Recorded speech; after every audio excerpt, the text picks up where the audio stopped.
guys. Miyerkules ngayon. Kita niyo yung bracelet ko, di ba? Yan ang identity ko sa inyo.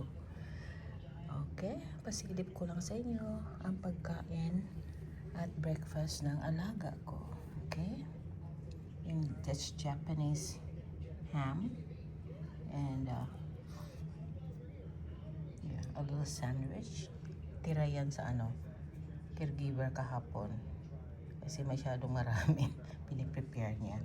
Ito sa akin naman, yan ang pistachio muffins.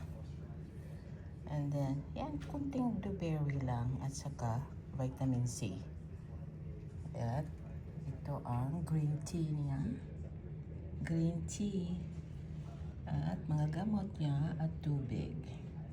At yan ang cutie flower namin. Flower vase. Dala ko yan. Si Lily. Princess Lily.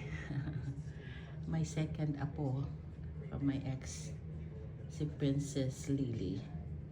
Sis, gusto niya ng yellow. Yan. I-save ko pa yan. Kahit dried na yan. Dagdagan ko lang ng ganito. Mura lang. Sa Walmart yan eh. Yan. Tingnan mo. Idea niya yan. Ang alaga ko, ilagay ang saging dyan. Very cute, di ba? Cutie. Here. Then, nanood ako ng news. Chicago News sa ABC. While waiting, nagigising siya. Kasi nag-sleeping beauty pa. Dahil, ilang beses nagising na naman siya kagabi. Pero hindi ako binother.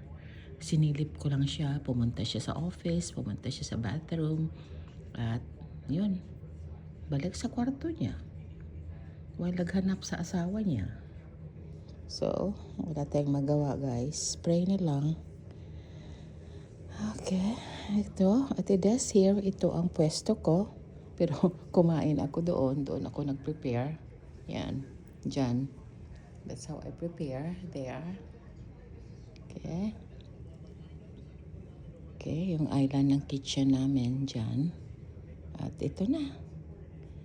While waiting for my queen na magising. Okay?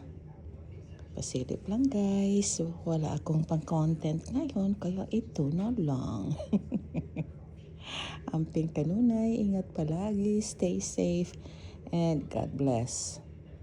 Today is Wednesday, May 17, 2026.